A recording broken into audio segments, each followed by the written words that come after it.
is Shadowhawk, and this time we're playing Red Dead Redemption 2. I'm the shirtless guy, by the way. Hi there. And for some reason, I could not set up my damn camp. I gotta like put it someplace else. Not the Heartlands, the place where Movie Bub hates for some reason. What? It's a long story on that one, trust me. No, I didn't hear you what you said the first time. Yeah, I'm gonna have to I've tried to set up in the Heartlands, but that's where I usually camp. But I guess I had to try someplace else besides the Heartlands. Yeah, there's been quite a lot that happened over the past couple weeks. And aside from the dumpster trash surrounding politics, that's, usual these days. Yeah. Yeah, so while Crips will love to take his time to set up the fucking camp, we'll be talking about a lot of stuff. So here's something that we went through during Game Over 30 a lot, but apparently he kind of forgot and set up a point with friend of his. There's an up the blog about Anthem from Bioware themselves. They say that yes, they're basically doing overall like what other developers did for their games, like Star Wars Battlefront 2 and what's the developer behind No Man's Sky? Honestly, even Battlefront 2 is not unique in this sort of bring things back from they were, because any live service game that goes for a good period of time is never going to be the same as it was when it once started. Yeah. I mean, if you need an example of this, WoW Classic is pretty much the very definition of what I'm talking about.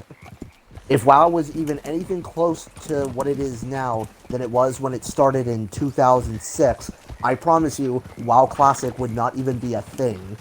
Yeah.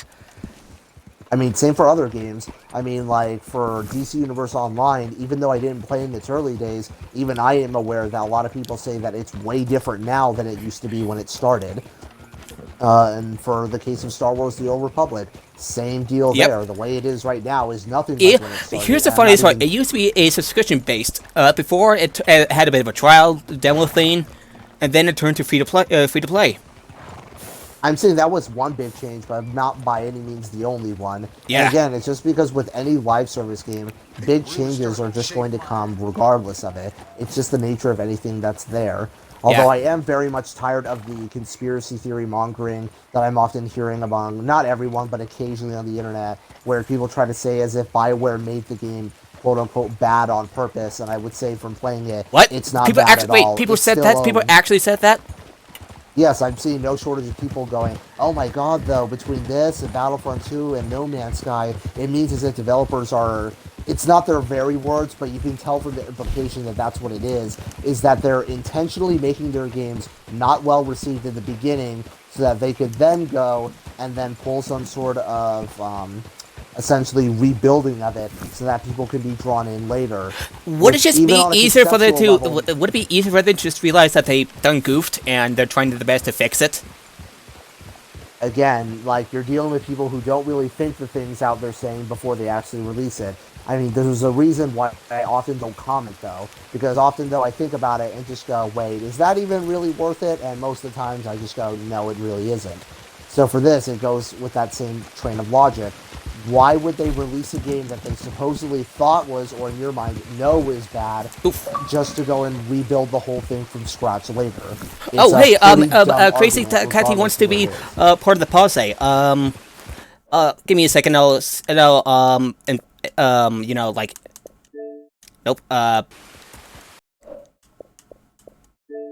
Hey, give me a second. I'll see if I can find you.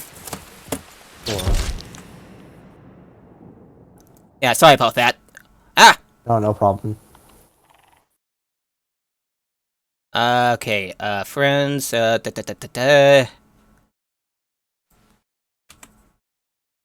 There we go. He's not gonna hear any, what we're saying, are we? Is he? Mac... Open chat. Give me a second, I need to... Okay, if I invite my friend over.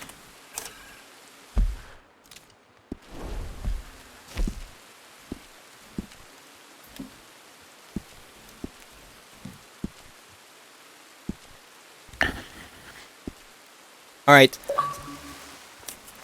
Yeah. They said yeah. Gonna tap down your name. Shadow Hawk 841. Sorry about that. Here's another. Oh, and here's some good gaming news. You know the Fallout 76 Wastelanders update? It's finally getting a release coming date. in August, in April. I meant to say April, not August.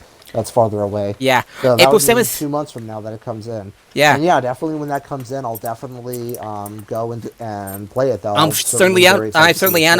Certainly am looking forward to it. And I forgot to change the settings on my stream info on Twitch.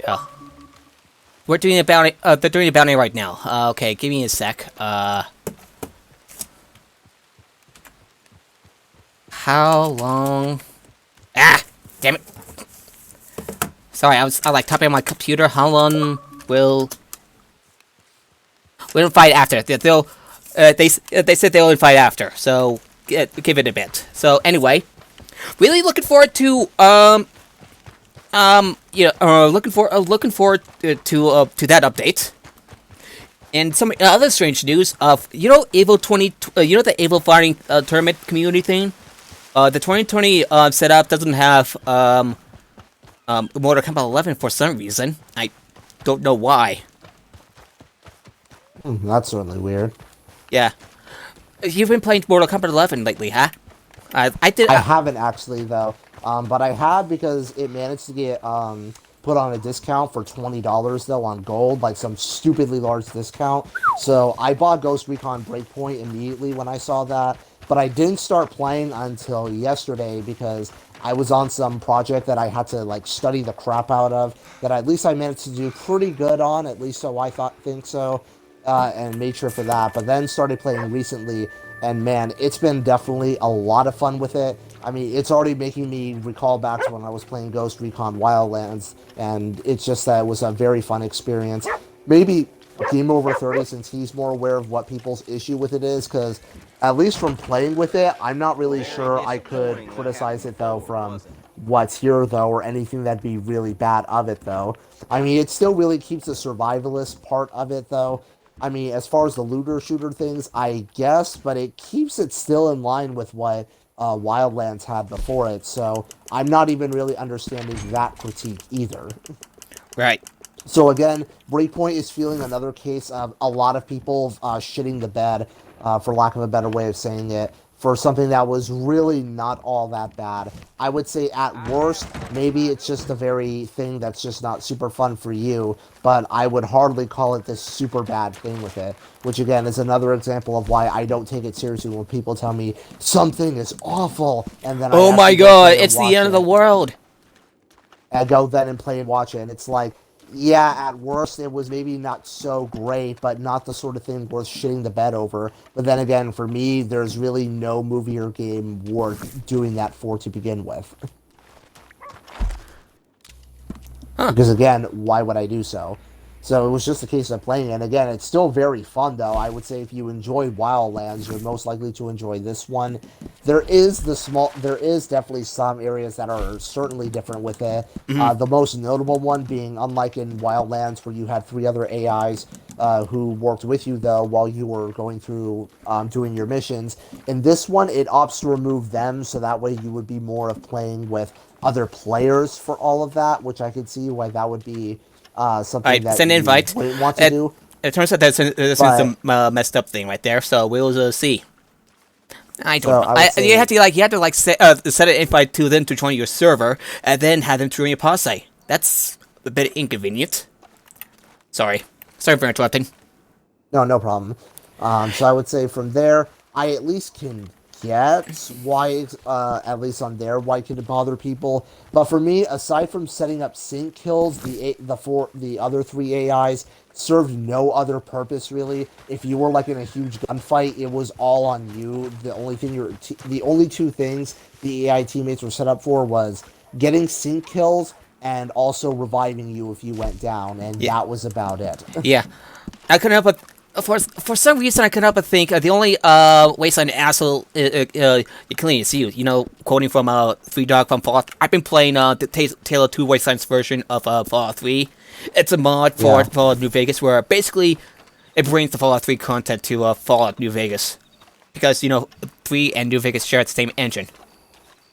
Well, that certainly sounds really cool, though. Yeah, it is. If I had a PC, I would certainly try playing that. It's a bit of a pain to get into.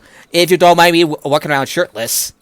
No, it's fine. It's just that for me, if there's only one thing I dislike, is always that when there's a really... And it seems like for now at this point, where most great games, at least... I strictly speak, when I say of fandoms, I specifically speak of their internet fandoms, because again, always remember, they're the minorities of these things. Yeah, I sent an invite, possibly if I check your thing, by holding down start, or pressing the left trick and check invites. I'm already joined with you, so I can't see anything. Give me a second, let me try again. No, it says that it's at the invite. Yeah, because I'm already joined with you. Weird, it says you're not part of my pause site, though. That's weird. That never happened to me. What I was saying specifically on those is that when it comes to specifically New Vegas, 3 doesn't have this issue from what I see, but New Vegas does, though, where it's like its internet side just constantly act like assholes about it. Yeah. Where it's like, yes, trust me, I also think it's really amazing. Can you really calm it down with that, and especially not go with this whole disparaging of the other ones? Honestly, The Last Jedi fandom has also been fucking annoying me with that the last few months since it came out. Like, yes, trust me, I also think The Last Jedi was the best of these new movies. You can tone it down with that shit. Yeah, I like all the new Star Wars movies.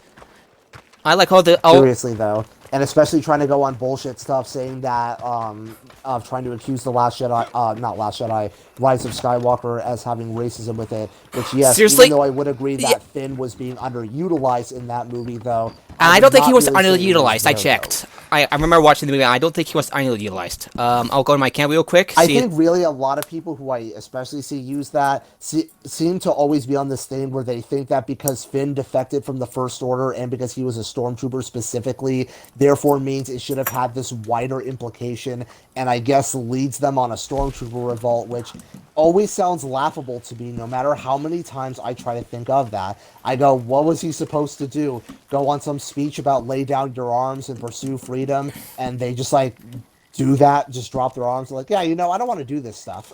Is this some out of invites? Let me break up the pause again. Oh my god, this is gonna take a while. Give me a second.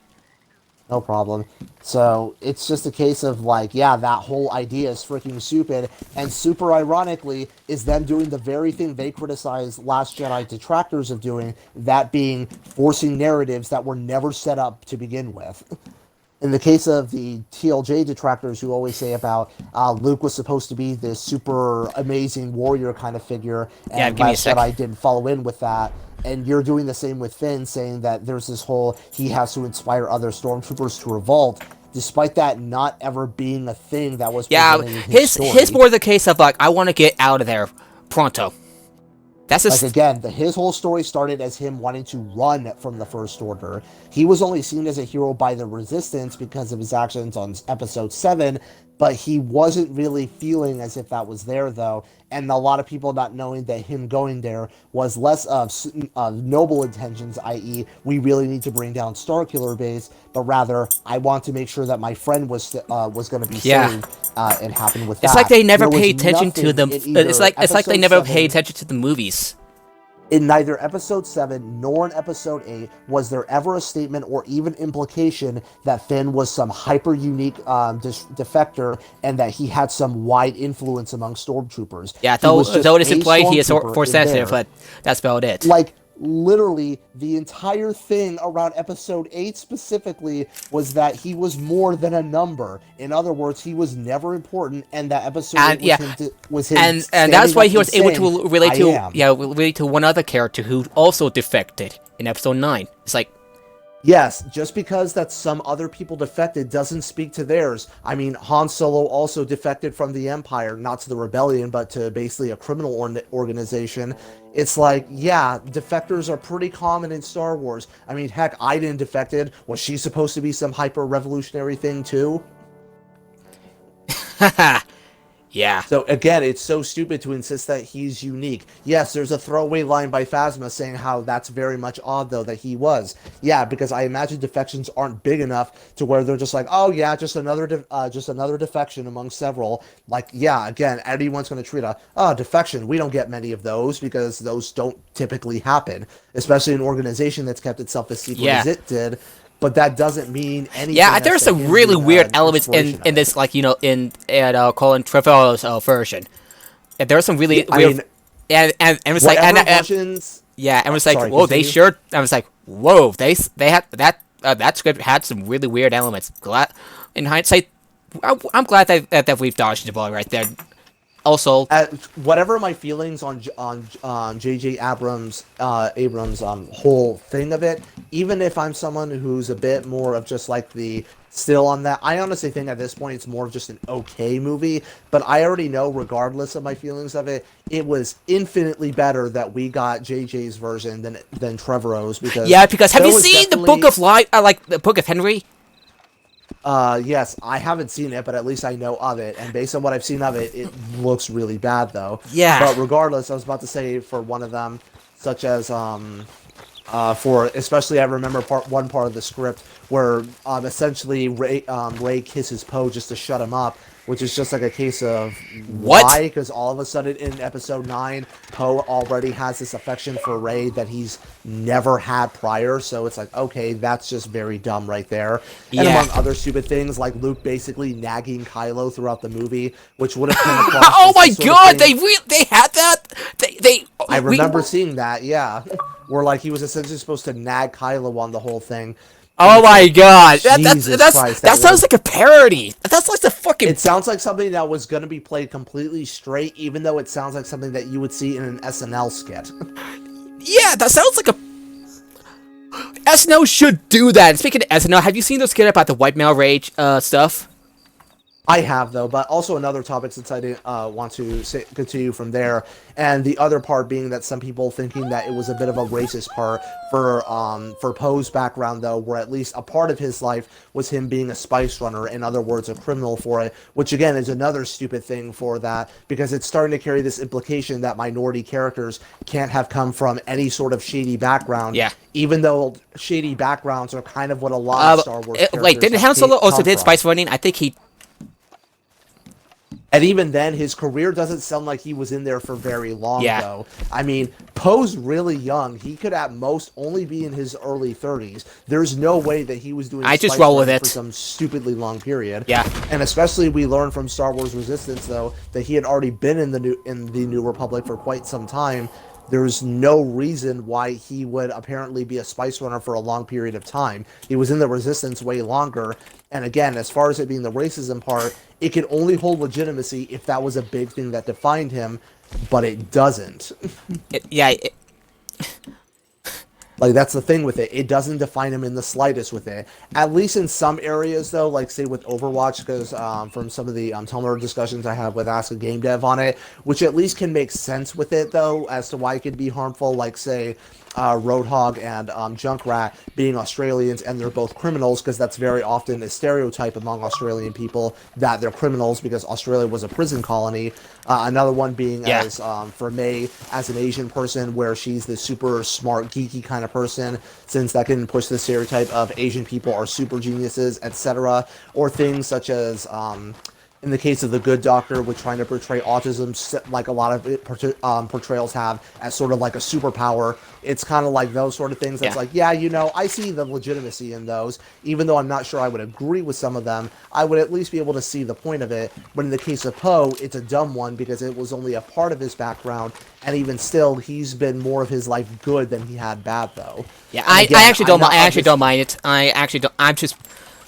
I'm just And I'm the sort of person where, yes, I would say for minority characters, I'm for giving them there, but let's not start going into stupid stuff where we start going into this thing where we start insisting that our minority characters aren't just only people, but they're also always great, upstanding people who would never do anything bad in their entire lives. I'm also thinking of Finn. I was also thinking of Finn, like, he like, basically is running away from the Resistance in Episode 8 because, first of all, he wants to get to Rey. Second, he just wants to leave the fight. He wants nothing to do with it. He wants to just go in and be able to do and just be able to survive, taking cue from what Phasma's ideals always were: self-survival at all costs, though, and to always focus on what helps you out. So again, it's always where when I listen to these people, because they are consistently people who proclaim how they love The Last Jedi so much.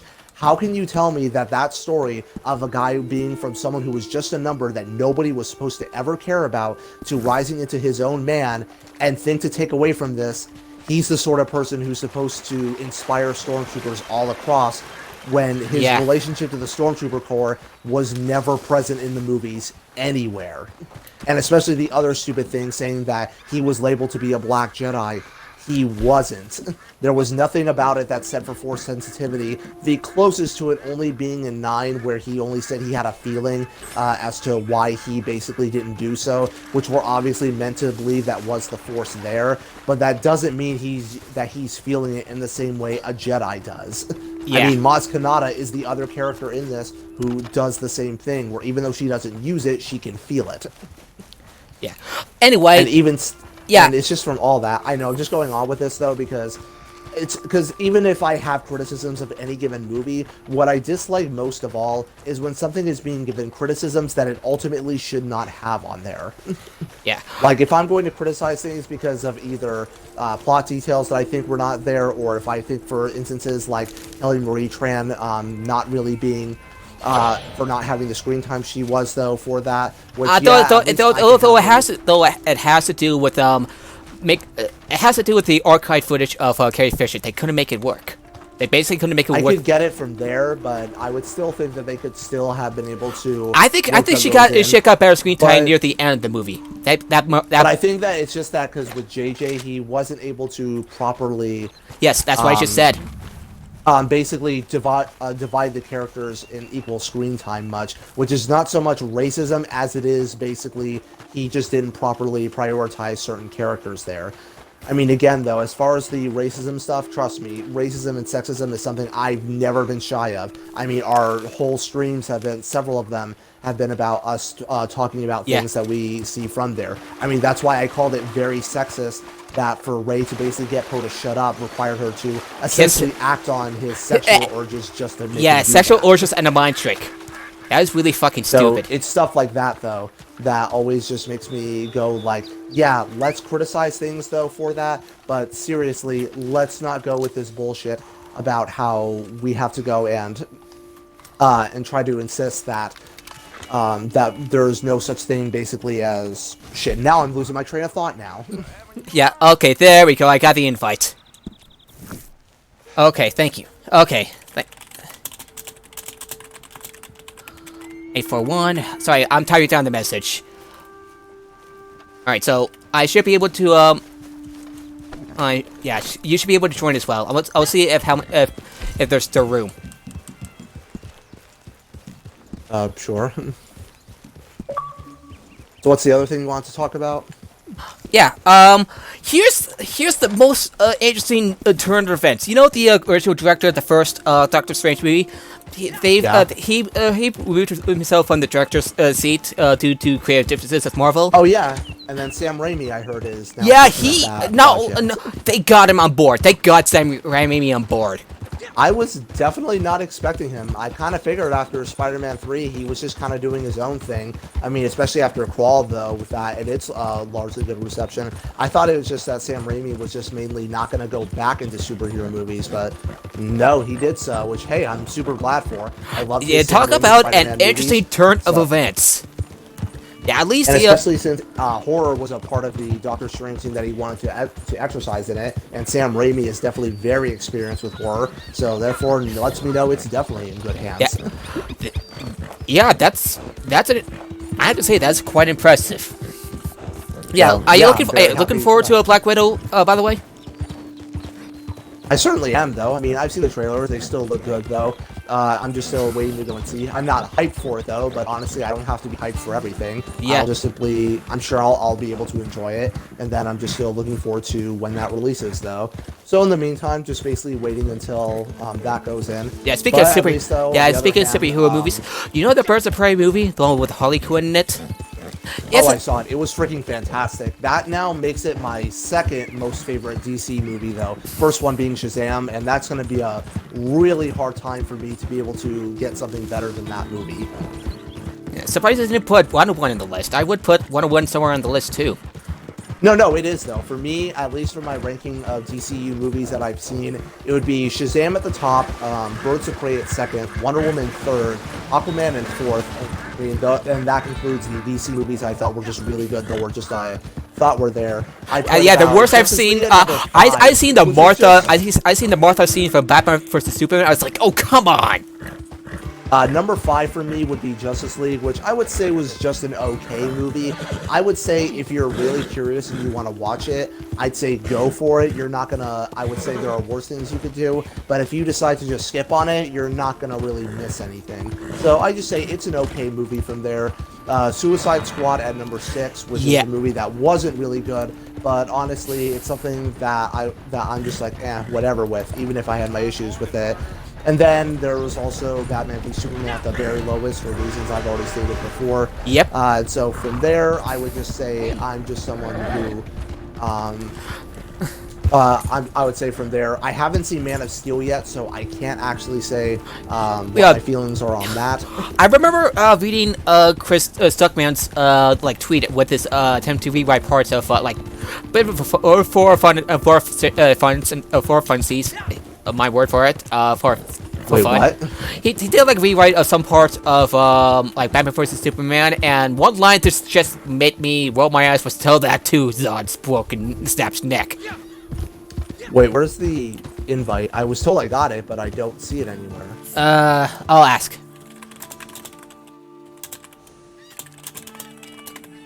Yeah. I held pause, but okay. It's left on the D-pad. Left on the D-pad. It should be It should be invites under players. It just disappeared now. Yeah. Okay. They're resending it now. I swear we never had this problem of invites to pauses to a game team thing in other games. I swear. Hey, you know Rod Ferguson, the one who studio head who worked on the Gears of War series? Yeah, Rod Ferguson, was it? Yeah, he moved on to Blizzard. Yeah, I heard him say about that, and I'm very very happy though that he's going into there. Yeah. Really hoping that he ends up. Trying to lose my train of thought though. You alright though? My train of thought. Yeah, I'm good though. Just like, yeah, I'm really. It sucks though that he's leaving because he's been with Gears, I think, since the very beginning, really. Yeah, that's yeah. I just hope things. Yeah, it's open. So okay. Yeah. It's being annoying. So it's. I'll send you the thing in the chat real quick. Because I can't join Posse. I can only see the members, but I can't join it. Open chat. It's crazy. It's Mad Crazy Cat Whitey. I see. Are you being funny, by the way? No, it's just my throat. I'm just scratching it. Yeah. Yeah. All right. So, you heard that really weird Super Bowl commercial of Peanut, where he died, and then I shit you not, the Kool-Aid guy's tears brought back a baby version. I shit you not. No, I know about it. I saw it I shit you not. I was like, that was the... Just send me an invite anyway, because I'm still not able to join in anywhere. Okay, so players, sound like... Oh, I got an idea. I swear to God. Oh, God. There we go. Alright, I'm inviting you to the server, but not necessarily the posse. I got your invite, and now I'm just... Yeah. are unable to action invite. You are already in the same session as the inviting player. Wait. I don't know what the fuck it's doing. Oh my god. Oh, we can still mess around while we get things sorted out. Oof, oof, oof.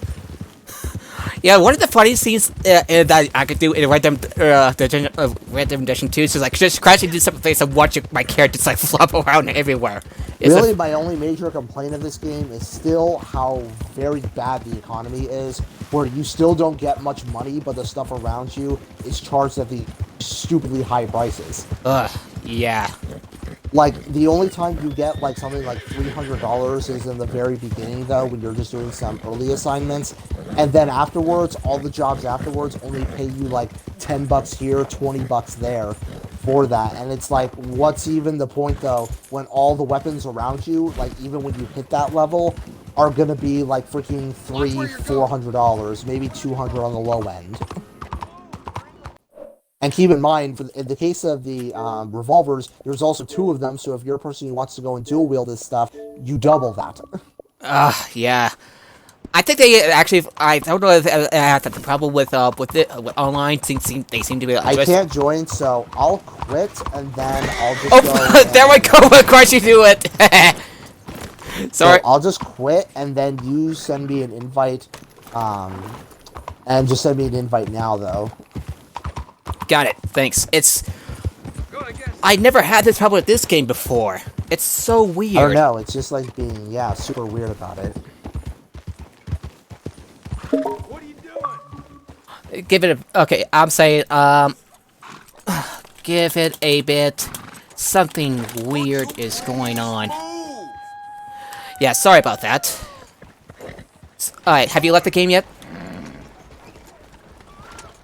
Yeah, I already left it, though. I'll let you know when I'm fully in the world, so that way you can send me the invite. Yeah.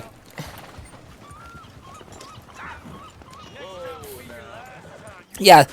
Ooh. Oh, yeah. You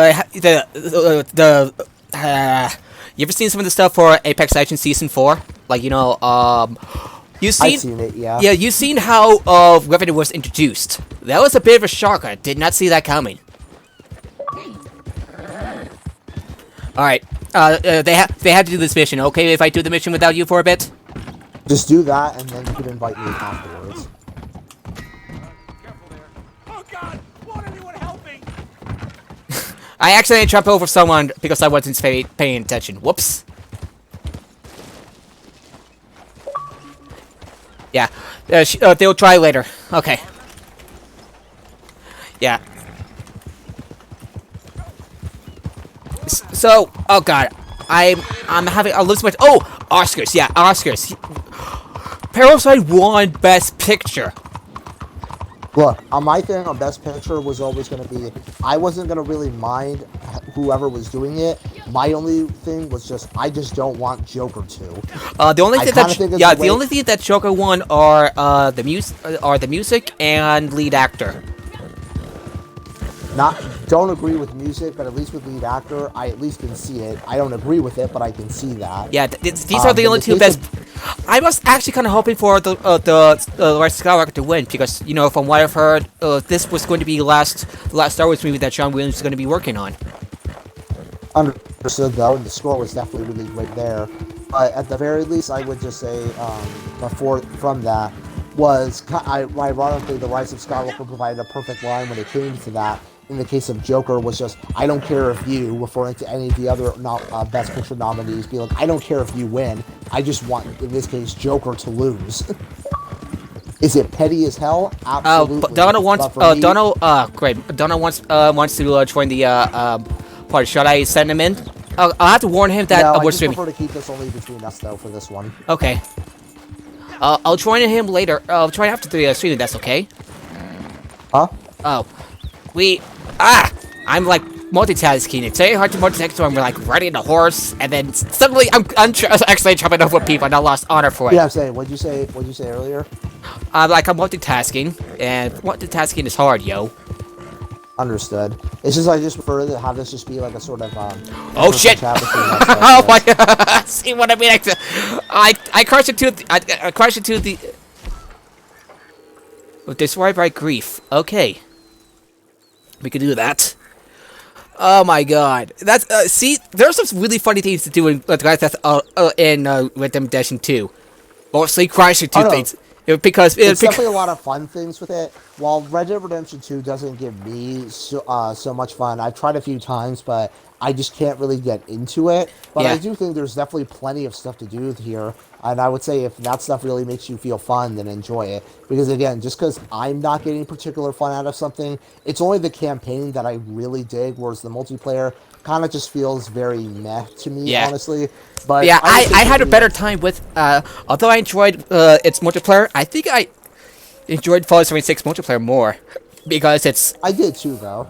It's just like, it's less tedious. In spite of the bugs and everything. Admittedly, I will miss, though, the empty world that it really had in the beginning, because I honestly feel that really made Fallout 76 very unique in that regard. I really liked that Bethesda really took that chance to do so. Yeah. I mean, yeah, there are plenty of naysayers that said with it, but honestly, I was fine with it, and honestly, in many ways, running into other players, interacting with them, and just simply seeing the remains of the rest of the world, in some instances, made the world feel more real and lived in than even the previous games, where at times the world, not always, but at times the world could feel somewhat artificial, because when you exhaust the dialogue of characters, they just say the same phrases to you over and over and over again.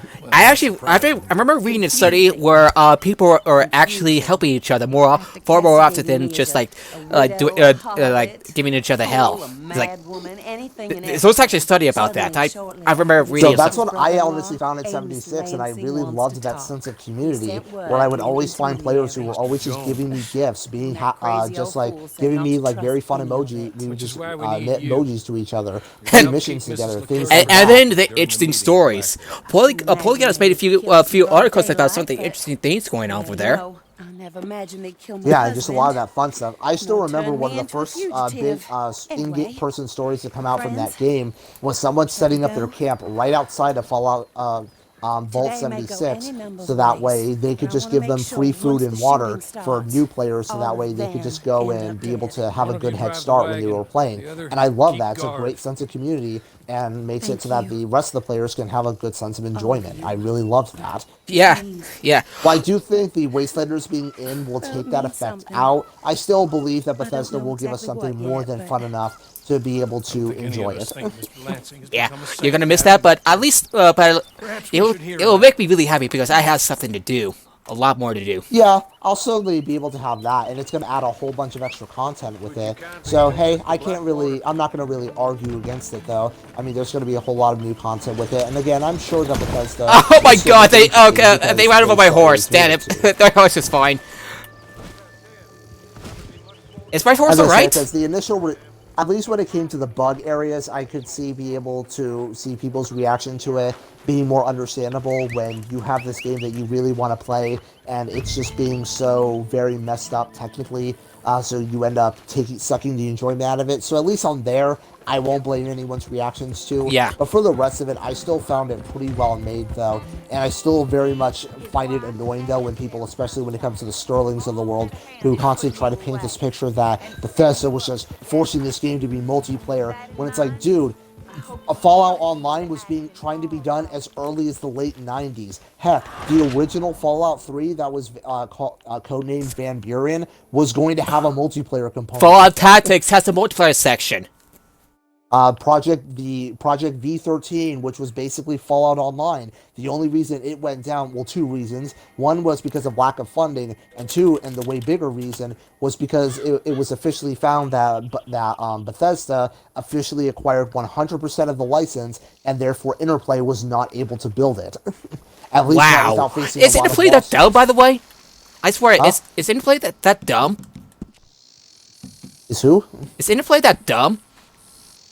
No, it was just that well, honestly, because Interplay, they were in some really bad financial straits from there, because keep in mind, they're a publisher, and they had already lost Black Isle Studios in 2002, so they were really running out of options, and they were just trying to sell off whatever IPs they had to be able to do that, because even the games they were making weren't exactly profiting super good. Yeah, I remember reading something. I remember watching a YouTube video about that. It's pretty insightful. So, So for Interplay, them selling it was not out of a, oh man, we just don't want anything to do with this license, but more of a, oh my god, guys, we're in really dire Okay, so they were straits. desperate. What do we So they have were to-" desperate. I don't blame. Yeah, it was a thing that they had to make money for it. Now at this point though, they're still alive, but they make like really small games though, as opposed to the 90s where they made what was effectively AAA games. Yeah, it's kind of sad to see them, like have them fall from grace. It's always sad. So yeah, I mean, honestly, I would say though that even still, Bethesda has still made 2 great Fallout games from there. Well, 3 on. I still think Fallout 76 is good. I just don't think it's great though. From there, and still though, I still think that they made really 3 very fun experiences that I greatly enjoy. Yeah. Fallout's 1 and 2. While I do appreciate their story, I can tell from watching gameplay videos online that it really would not have engaged me. Really. Yeah, I tried like both Fallout games, but both of the first two Fallout games, and oh shit, I see a hostile player. And you say you played the first 2 games, and Yeah. I couldn't get into it because of the interface. It's really archaic. Also, I could not stab a fucking rat with a knife. so yeah, it's just things like that that just made me just go like, I like it from a lore standpoint. I like all the story decisions that it did. I really love the lore that it has in there. But I feel like it's more the things I would love in a movie than I would love in a game. So Okay. I would say I could still enjoy the story stuff that it brought in, and I would say, hey, though, as long as it's still, since that is existing though, and Bethesda's with it though, since they make much more fun games, I'm more than happy with it. Yeah. Okay. We're having a bit of problems. My friend's having a bit of problems, so I guess we're on our own. I'll be inviting you to my. I'll be joining your session real quick. Yeah, sure. I swear, the faces your character makes at random times are just crack Although me I up. actually didn't know that Fallout Tactics had multiplayer. I thought that was just another single-player spinoff. It has multiplayer, but it's kind of unutilized from what I can tell. How so? I like basically I couldn't get it. There just aren't a lot of people. Okay. Yeah. Jedi Fallen Order has sold 8 million copies. That's impressive. Yeah, it says that they're expected to sell 10 million by next month from there. So actually even more than 8 million. So they're expected by 10 million there, which again, yeah, that's just very impressive because we haven't really had a financially successful single-player Star Wars game since The Force Unleashed 1, and that was 11 years ago. Yeah, very, Like, very... I was in middle school when that game came out. Okay, I set a positive invite to you. Hopefully it'll work this time. Oh my god. Yeah, I'm gonna try now. Fingers crossed. Yes, it worked. Hey, want to do a PvP match? Let me see. Sure, let's do it. It's fool's gold. Let's try that. Yeah, sure, let's do it. Okay. So yeah, it's just things are there, which I'm definitely super happy for. I mean, yes, I know that definitely anyone who's heard me would be like, hey, so you were super wrong on it failing, though. And I'm like, hey, honestly, I don't mind being wrong, though. Yeah, As far as I see it, I lose neither way. I lose nothing either way. Yeah. If I was right, then I would have been right. Since I'm wrong, it therefore means that I still got a great game, and clearly it's going to be able to make a series out of this, and I'm looking forward to it. Yeah. Not too long ago, Microsoft has said that, at the company said that they consider, Google and Amazon their competitors, and not say, Sony, because Microsoft is more than just, like, Xbox and stuff. We're talking about computers and everything. And Google and Amazon are the same thing. Cloud gaming as Game Over 30. Sorry. Cloud gaming as Game Over 30 called it, and I do think that's also Okay. that Microsoft. I haven't considered cloud gaming into it. I haven't counted cloud gaming into it. Yeah, I'm saying that's probably why they consider more of them competitors because of how of Google fits into that. And I do think Google is strategy. Google strategy. And I think Microsoft is being ahead of the curve on this, where they're not focusing just on exclusives. Oof. Okay, what do they have? Shot me. They have both action rifles. They tend to pack a punch. Ah, that was like one shot. It was like, They holy also shot you in the shit. head, which explains a lot. Okay, so I'll go and. Do you think I stand be with? more careful this time? Do you think I stand with just me, just my pants? So should I put on some clothes? Put on some clothes, I'd say, just to look a bit more impressionable. Not taking the impression of me being half naked. And that is a quotable line, by the way. Fuck. These guys have like way better weapons than me. Welp. Because We I'm better still be, using the starter you better be repeater careful then. rifle. I'm still using the starter repeater rifle. And I'm only, and the most advanced weapon I have though that I bought was the pump action shotgun because I couldn't really get any of the better revolvers. Hey, you ever heard the that Hunt movie? That one that was shelved late last year. It's gonna be. I always thought when I saw the movie being there, even though I still think it should have been released anyway. It's going to be released next month. It's going to be I know released. it is. But I would say from it looks like it was an overall boring movie that that it was saved by, at least for a lot of people's minds who would have been curious. It's really ironic when conservatives and other people like Trump complained about that movie when the movie is about like elite liberals hunting down the working class. And it was super funny that I saw none of the people who are always on this whole free speech, no, people should be able to release movies no matter what, being completely silent on the movie that was basically about, essentially, the hunters being liberals, people who are Democrat liberals, or whatever sort of leftist term they want to call it, who are all these, like, they give to charity and do all these good causes, and the people they hunt are actually these conservatives, and they're always racist and all these things, and all of a sudden their whole, like, oh my god, preserve free speech, that matters most of all, were strangely silent when it was pulled an issue. Yeah, they aim for the head. Be careful. They love to aim for the head. I'm just using the shotgun at this point because it's clear this will be my most effective weapon. It looks like we're working together. Hey, now let me shoot you. I don't see it. Wait, why? Why? It did. I just want to see if it works. Oh no, actually, I was killed by someone else. Never mind. And okay, that's karma right there. That's karma for me. Yeah. Yeah, that's just from all those. That's why I really wasn't gonna see it, but I certainly think that inversion is at least kind of interesting. I just kind of wish the It's funny that's been released by Blumhouse. You know, the people that released that did The Purge. Get Out, as well as also Blumhouse. They did The Purge, Get Out, as well as also the. It's really ironic. The irony is not lost on me. Golden Will, huh? I'll be ow. My head. I'm pretty sure that I lost my head right there. So, oh, you ever heard that Warcraft has received a remastered version and didn't go so well for some reason? So people are asking for refunds. That's kind of weird. Certainly seems that way. So yeah, that's why I was saying for these things is that at least when it comes to movies like that are annoyingly controversial, they're really big in number, and always I get myself very eye rolly when there's when they like claim to be controversial, more often than not, they turn out to be boring. Like, I mean, again, that's also what happened with Joker as well, though. It was clearly also positioning this as this very edgy movie that was going to be there, but the actual movie was honestly pretty bland, though. Yeah, I saw the trailer. Yeah, I saw the trailer for The Hunt.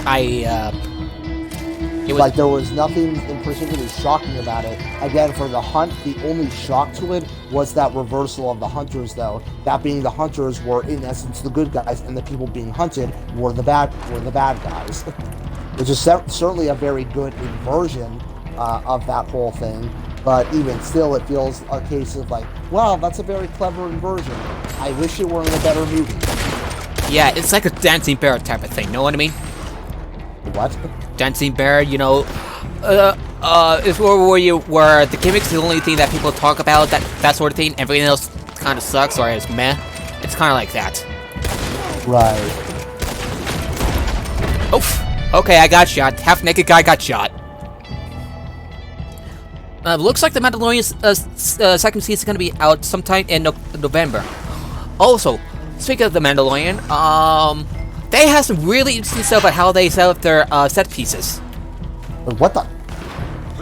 They basically have this little I shot her super close range with a shotgun, and she still survived. She must be one tough cookie. Oh, is she wearing the golden armor? That might explain a lot. Yeah, it says she's wearing gold, so probably the armor. Whoa! Wow, we are definitely sucking. Yeah, I'm really yeah. Pretty sure Ninja will be like, "Hey, suck, get good." This is not a game. That sort of thing. That's shitty take on Ninja. Heyo. Yeah, from there though, because I couldn't saw that take everywhere. Yeah. I mean, yeah, it was definitely a very stupid thing of him to go and say for that, which is always just a case of like, why oh, you killed someone! Nice! Now I obtained some golden armor, but I got shot in the face, so it doesn't matter. Man, it sucks because the only weapon I have that can kill these guys effectively is the pump-action shotgun, but everyone else has rifles that can shoot me from a much farther distance. Yeah, I got better weapons to use, unfortunately. I'm sorry. Yeah, I know you do, though, because again, I haven't played this game much, though. I'm still at a low level. What's a rig? So on PvP, you basically can't really play PvP unless you can go in with some really high-end weapons, or at least one that can at a great distance. I honestly thought I have... Oh, fuck. Ow. That hurt. Alright, so... You ever seen the, yeah, the Birds of... I've heard that Birds of Prey didn't do well at the box office for some reason. And people... Well, it's coming in lower than a lot of its other brethren in the series. I also keep in mind, it was on a much shorter budget, though. Oh, like, really? Justice League was funded on $330 million, and Birds of Prey was only $80 million, with all of its associated costs. Oh, have you seen and since it already made a great deal of that back, especially considering that, also keep in mind that internationally, because of the coronavirus virus, the Chinese box office will be substantially lower for any subsequent films because in this time frame. It's because of the coronavirus outbreak. So the people in there are advised to stay in their homes, though, unless they absolutely have to leave. That's not to say nobody's watching movies there, but a substantially less people are. It's unfortunate. Very much. Yeah, as much as I don't like the Chinese government, it's unfortunate. I swear, part of the third L, Go to Will is a catchy Western name, no? What is? Golden Will. Apart from the third L at the end, it's a catchy name, I have to admit. It's a good name. Yeah, and some people like to, who like seeing the Sonic movie, love to trash Birds of Prey. Have you seen the Sonic movie yet? For me, I haven't, but I'm going to see it with my sister probably tomorrow, if she's here. Yeah. As far as it, I mean, I've heard it's pretty good from generally a lot of the people who I follow and trust in their opinions with, and so I'm like, wow, I'm surprised though it did that. Yeah, same. I expected Sonic movie. Sonic is not my thing. I played only the first game though for all those years ago, and I was a fan of Sonic X when that was in its prime and when that was Sonic X, the cartoon. Yeah, from that. So I played a handful of the games, and I did watch some of the shows though. So while I won't profess to be some big Sonic fan, I'm always willing to give movies on their chance for it. And so what's with the sudden devotion to the Sonic movie? For it, I think one is just because a lot of people are just glad to have something of Sonic that isn't universally reviled, for lack of a better word. Was the Sonic franchise even that good to begin with? I'm actually wondering. Damn it! Aside from the first few series, damn it, Crips! Stop setting up my camp. Stop packing my camp. I would say, aside from the Aside from the first few games and some of the cartoons, generally the Sonic stuff was definitely largely, if not mixed, if not negatively received. Shadow the Hedgehog was largely mixed on that, though, particularly because it had guns involved with it, which was seen as a very controversial addition for it.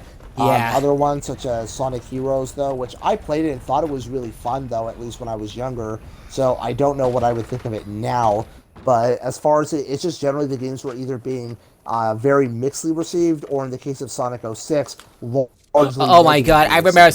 Sonic 06. Oh my god. That game is... Damn. So yeah, that's why it seems like that. And so for the Sonic movie being something that, even if it's not receiving universal praise, at least people having the general guideline of, yeah, it's a really good movie. It's really fun to watch. Yeah, Everything I goes heard Jim together. Kelly really was really good as Robotnik. It seemed it was the sort of role he just has fun with, though. Yeah. For that, and so it looks like as if that, from what people I'm hearing on this, he had a lot of fun with it. So hey, I'm just glad with it. Yeah, I always just think, yeah. right His here, performance. name I is- heard that his performance is a throwback to his roles in the '90s. Sounds about right. But anytime I hear his name, I just always think, too bad he's an anti-vaxxer, though. Oh shit! Really? Unfortunately. Oh, I don't know if it's he like still holds it's like that, but Joaquin I Phoenix do and know him that being he has associated. held it. It's like him being associate of PETA. God damn it! In the case of organizations naming them, that is not something I would say I would hold against, because of the fact that an organization naming someone as, in the case of we really consider our person of the year, that's not something you can control. If they named you that, you can't really do Yeah. anything about Okay. that, It's like, though. damn it. It's like, damn it. Really? That sort of thing. It's like, Yeah, in the case of PETA, that's why I really dislike it, though, where when I see a lot of the actors I see who are vegans throw their support, like, look, I think that your causes are fine and all, but PETA are not the people you should be PETA is throwing not your support friend. behind. PETA is not your friend. Like, not by a long shot. Aside from them not really having done any substantial or even any good to the animals they are purporting to protect, they've actively harmed the animals that they were supposed to protect. Yeah, I've heard all the tales. One time at when was that what I intended to at Weber State, Peter has set up this station, of animals in cages, that sort of thing. So it's just always just those sort of things that is just simply that, if, like, as far as I'm personally not a vegan, nor do I agree with their views on animals, though. At least when it comes to the treatment of animals, like in the meat industry, I can more of understand where that position comes Yeah. from. But I would say in Oh, I set up a terms of camp. the vegans You're who- welcome to join it. or even like, because I know Joaquin Phoenix has said that as well, though. Yeah, but Things I've like heard that saying Joaquin Phoenix made we- a weird speech about animal rights at the Oscars. Specifically, things like how that us drinking like milk, though, from cows, though, is us stealing the milk, which isn't the case, though. Milk is not this thing that cows can't stop producing. Yeah, They can produce as much as they it's need. weird. I heard it's really weird. I'm putting my So clothes it's on, always by that the for way. things like that, which is why I say that for vegans, even though I would say that I say you can support what you do if you really believe in these and you're going to act on them. That's definitely what you can Yeah, do. and I be just don't mindful agree with and that. be mindful of your what you believe in, because you will be taken advantage of. That sort of thing. So yeah, that's why, especially like with PETA, though, that's why I always just sort of have like a man, like, please don't throw your weight behind them when it's when I see actors throwing behind PETA, because it's like they're really bad as an organization. They don't do any good and only do harm. Their harm may not be the sort of thing that's like super like in the public, though. They're not something like a Jake Paul or some shitty YouTuber where they just basically Did put their you bad got deeds killed? in the Oh open. shit! I'm coming. Yeah, some person just shot me from in the city.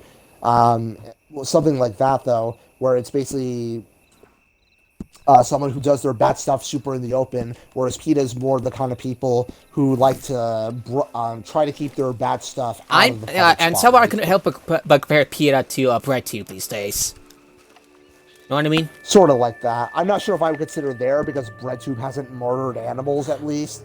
Yeah, but that's why I say, like, but members of BreadTube have outed various people who are of minorities, such as trans people, non-binary people, you name it. That's bad, but again, I'd like to say that outing, though, while as bad as that is still nowhere near as bad as murder. I know, but it's still bad regardless. So that's why I always say that, yes, they're better than, say, alt-righters in terms of they haven't murdered anyone, but that's, like, the only step there that makes them better as far as the rest of it. Again, it's the same thing with the Rise of Skywalker complainers being there. Like, the only thing that maybe makes you better than, say, the prequel haters, though, was that you didn't drive one person to craziness and the other to near suicide, but you're not acting that much better, if that's the bar that we're setting it at. Yeah. Alright, I'm heading to you. In the case of BlitZoo, yeah, it says what you said, and it definitely always kind of makes me feel a bit iffy when people are like, yeah, the anti-SJW hole that I was in, I was really bad, but thank God that ContraPoints got me out of that, and that's like, yeah, maybe she's not the sort of person I would be there. Fortunately, she was not someone that I was ever a fan of. Even when, before all the stuff about her was breaking out, I just kind of felt as if she was the sort of person who had a really large ego and thinks of herself as being hyper-intelligent. She's not. No one, anyone could claim herself to be the smartest person in the room, in the world, or being hyper-intelligent. It's just asking for trouble.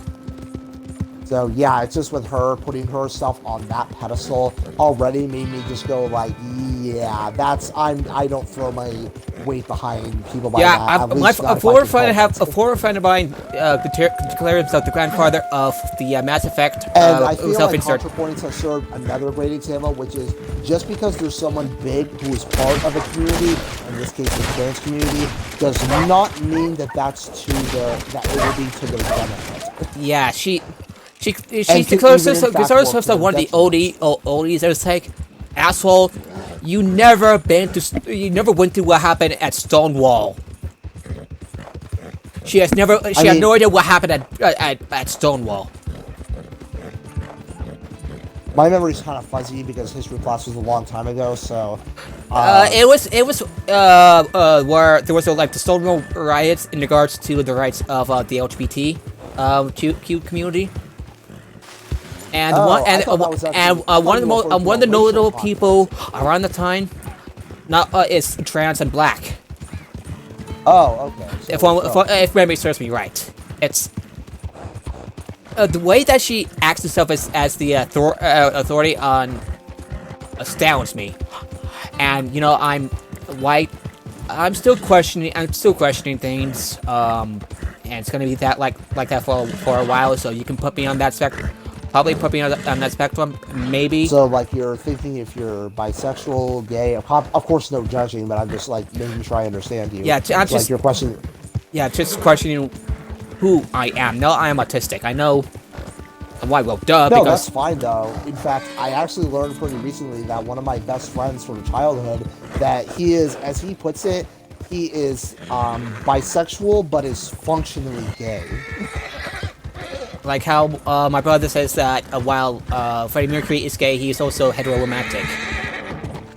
The way my friend Parker's his name puts it is that, like, if he sees a girl who is like really hot, he's someone who could absolutely have sex with them, but he prefers. Yeah, I think I need to talk to Mom about what I just said. Just be safe.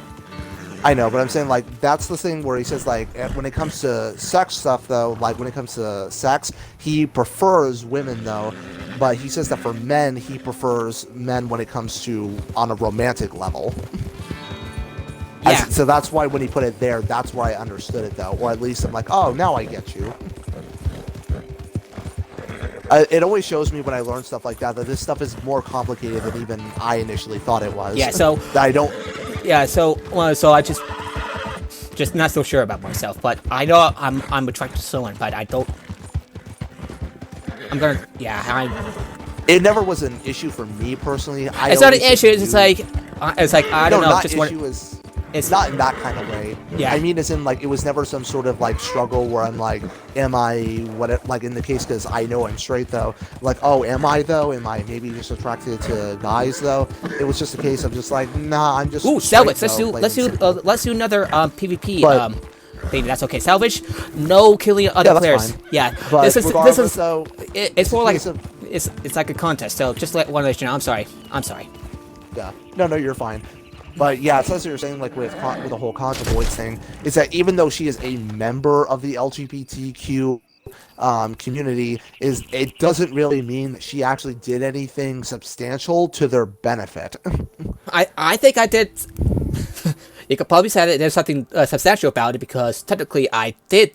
I donate to the human rights campaign. I do a monthly thing, about $5 per month. I know it sounds a little cheap, but I'm not made of money. Of course not. But yeah, that's what I'm saying. Things like that. Whoa, that's a lot of people. That's gonna make things a lot easier on us. Wait, so do we still kill each other, or we kill?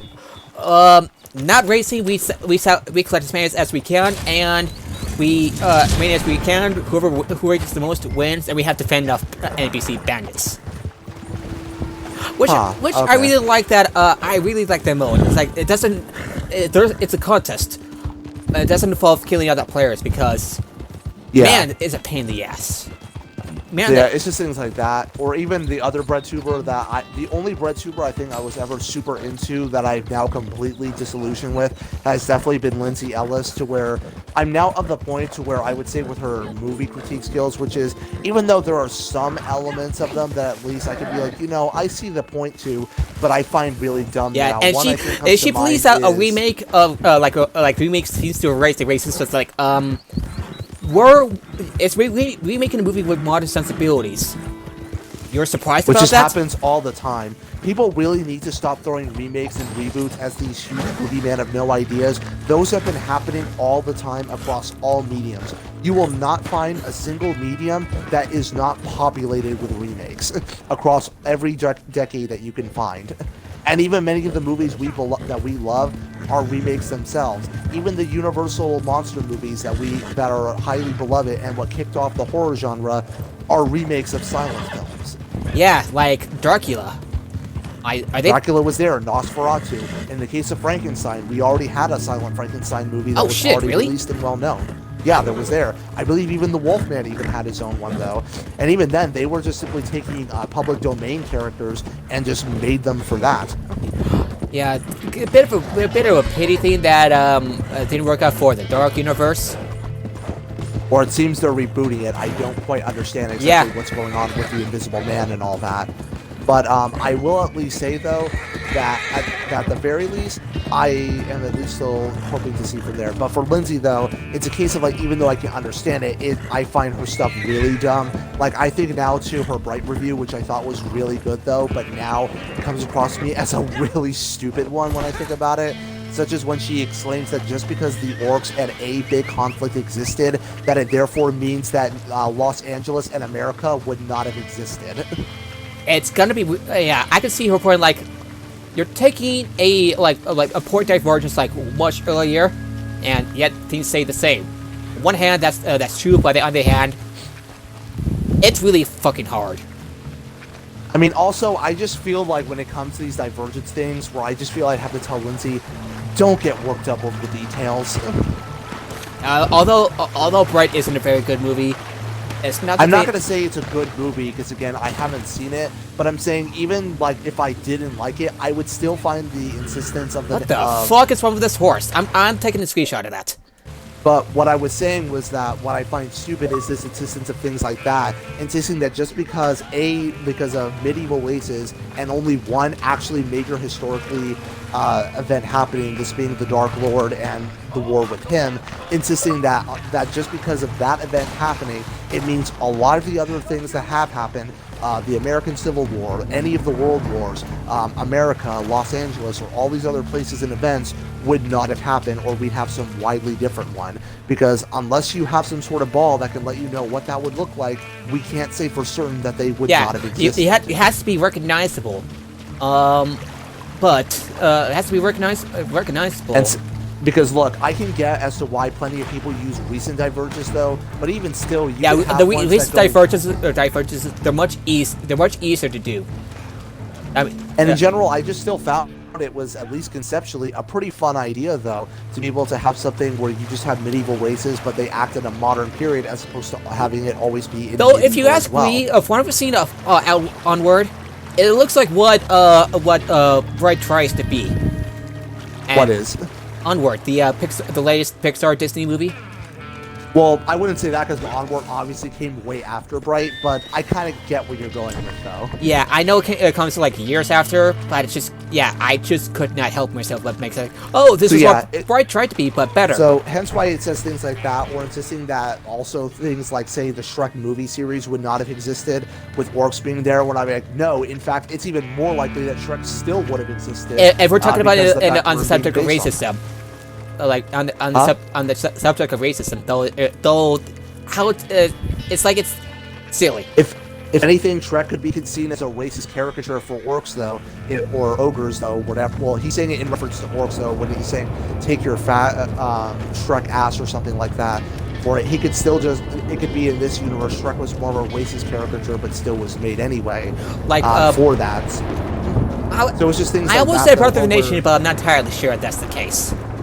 But, like, or, as I said, I'm just spitballing here, but I'm saying, like, the insistence that things like, say, Disney, any of the fairy tales that we were told would straight up not have existed, when it's like, no, they could still have, though. They could maybe have just had a few details tweaked, but still have been the same. Things like that, or even things such as, in the case of what we're saying for movie series, like Shrek and the Disney princesses and whatever, could still have absolutely existed. Again, just only with maybe some details that were rearranged. Or in the case of what she said for another one, which was that saying for Will Smith's character, specifically a scene where he's trying to say how he's not a good dude, but her trying to say, well, you're clearly a good dude, you have a family who loves you. That doesn't mean anything. We have lots of shitty people who have families who love them. Yeah. I mean, Trump's not a good person, but because he has a family, would we say that he's definitely a good person? I certainly wouldn't. Yeah, me neither. I have like the same mindset when it comes to a character I came out with. Yeah, the character is a shithead, but he treats his family well. That doesn't mean he's a good person overall. He's more like lawful. Yeah, I've been seeing around Breaking Bad even. But yeah, just because that Walter White does what he does for his family doesn't mean he's a good person or misunderstood. He could still absolutely be evil, even despite those.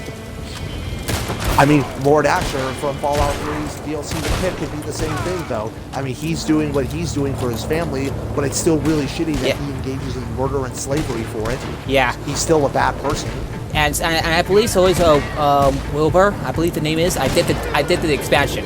Wilbur, the slave leader, the leader of the slave Warner. Oh yeah, Warner. He's definitely an evil guy. Yeah. He's doing everything. He's not doing these for some sort of goodwill of the slaves. He's only just doing it because he just wants to kill Asher. Yeah. And even if we could say that, well, his motivations may be selfish, but his goals are there. But the thing is that he's still shitty anyway. Just because a bad person maybe serves a good goal doesn't immediately mean that. Now, I know we could sort of go into sort of redemption talks, because I know I've been saying, though, for all that. But the thing is that Warner isn't hoping to change. He's not, like, siding with the slaves as a sort of atonement for his past actions, like, say, Joshua Graham helping out the tribals in Zion, so that way he can sort of atone for his past as a I'm definitely gonna get a bolt action rifle. These things looks like they can You still heard everything I said, right? Yeah, I do. Sorry. So it's like, it's not a case like that. Warner just wants to kill Asher and take his position. And take his position, but he doesn't have any instances to change, nor does he want to. So that's why I would say for him, he's still a bad person, even if he serves a good goal. Do you like how that DLC sets up the scenario as a scenario of like in terms of like how it plays out morally and stuff? Like, you're really stuck in a very shitty situation, and you have to decide. I still think siding with the slaves is a good thing, even if I would. It's if still it will risk Warner like falling into the same trap. That's I would say even though for that, because I don't agree with what Oxhorn's position was, which is where he kind of considered both to be bad decisions. No, I still think siding with the slaves is a good one. Just because Asher is a terrible person does not mean, though, that the choice itself is bad. I would disagree with Oxhorn about like both being both are bad, but siding with slaves, that's the least bad. If you get what I mean. I would say, like, a faction siding with a particular side does not become bad because someone on that side is a particularly evil person. You can only say that that side is bad when their general aspirations and what their motives are also bad as well. That's a good point. And, So again, and even I though would I agree with side- and he said that in New Vegas he would side with the NCR. I haven't looked into the reason why. Does he say why? I don't know. I just like saw the thing on TV Tropes ad. Thought I should say it. So hence why it's things like that. Like, even though I don't agree with the Brotherhood being evil, particularly because in the game, aside from the destruction of the railroad, they don't do anything that's particularly tenuous in there. Yeah. The whole like, And the reason why they're so set up against like synths, because for the most part, a lot of the synths, feral ghouls, and super mutants, they're murder crazy. So hence why them going for them doesn't bother me with it though. Yeah. For that. And hence why they'll- I still argue that the Brotherhood is a good faction though. And I'm also not really particularly whatever about say Arthur Maxon's particular huge hatred of synths though, because really at the end of the day though, is that the Brotherhood's morals often shift with its own leaders though, as we see time and time again with it. So I really do miss I kind of miss Lions. Yeah, I kind of miss Lions. I know why it happens. And I don't think it was intentional to force our Lions to be murdered. It's just like shit happens. Of course though, just because you're an expert soldier doesn't mean you can't die. Yeah. You've read, I think you've read my story and why my lone wanderer became bitter after everything that happened in the Brotherhood Steel. And what in the time between Fallout 3 and Fallout 4. So she... And honestly, I was really happy with the changes they did in Fallout 4, though. I'm not sure if that would be considered unpopular, because I really do like that they still felt different, though. And I always like that every time we meet the Brotherhood in a new game, there's always something that feels different about them than before, which always, to me, makes each faction feel fresh. Like, even though we're dealing with people who are, in the broad strokes, following the same things, but where each person has a different interpretation as to what that means, such as how we have the general Brotherhood view, which is that we procure technology to keep humanity safe from themselves, which honestly isn't a bad thing, as I see some fans say, because, yes, I would definitely say that super huge tech like, say, power armor and laser weapons in the hand of, say, raiders is definitely not the sort of people you want them around. Yeah. So I would say their goal is still good, or especially if it was in the hands of someone like the Legion. Like, even though the Legion doesn't adopt that technology, if they did, they would certainly be super bad for it. Yeah. But I do think that it's a good thing that the ones Legion like rejects pretty much a lot of forms of technology, in hindsight. Yeah. In hindsight, definitely good there. But I'm saying at least goal-wise, I at least can think that the Brotherhood is good, though, for that goal there, though. But I'm saying how each one has their own interpretation. There's the typical one, which is that we procure technology to keep people safe from themselves, but different Brotherhood factions have sort of weird views on how they view outsiders. Some factions, in the case of someone like McNamara, is a very we don't accept outsiders, all the way to Lions, who are like, no, we absolutely should take outsiders because we're doing this for them. I mean, because they really are, but they just have different ways of going about it. Yeah, and the Brotherhood still in New Vegas. It's not doing well unless the courier changes things up. Intervenes. Yes, Yeah, unless they intervene. Intervenes. I was thinking intervenes, but I'm not sure if intervene was the right word.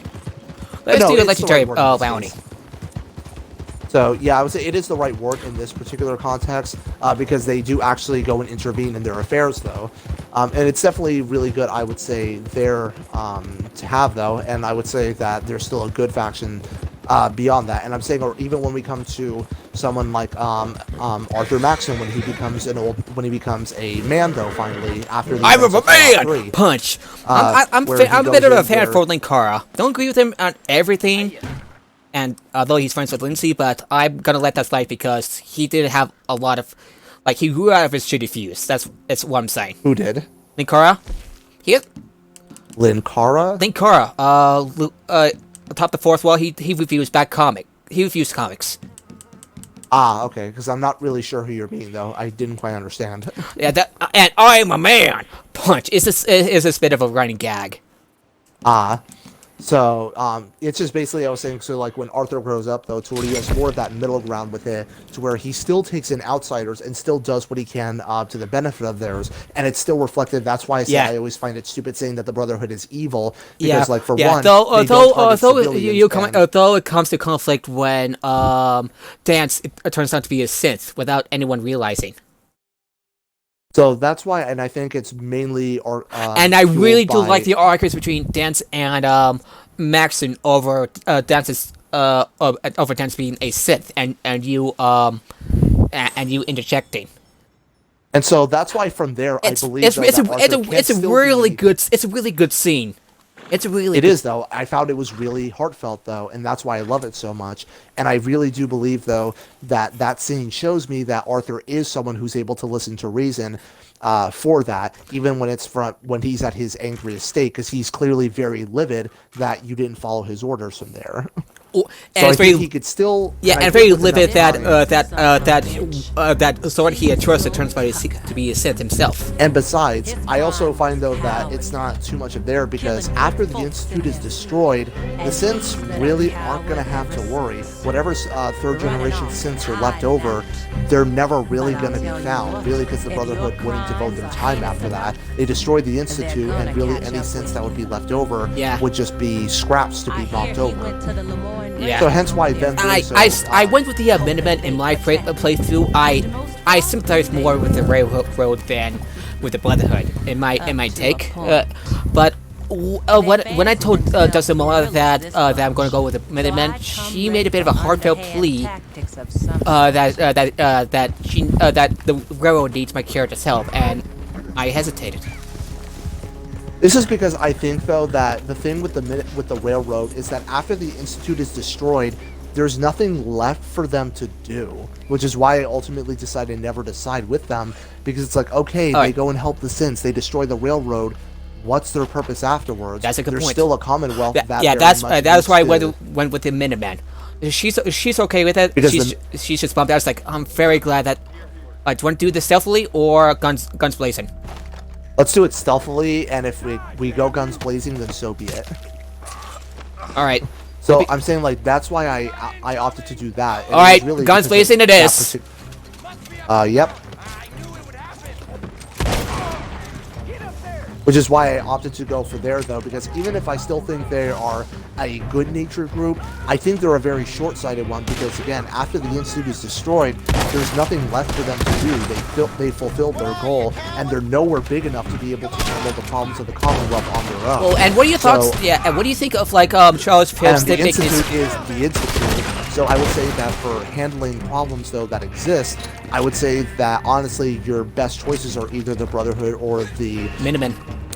Or the Minutemen. So I would say for that, I can see either or decision for it. Yeah, I chose the Brotherhood. I honestly think that Fallout 5 made a better case to side with the villains than in New Vegas, because in New Vegas, it's fairly clear the Legion are bad guys through and through. You have absolutely no reason, both gameplay and story-wise, to side with the Legion.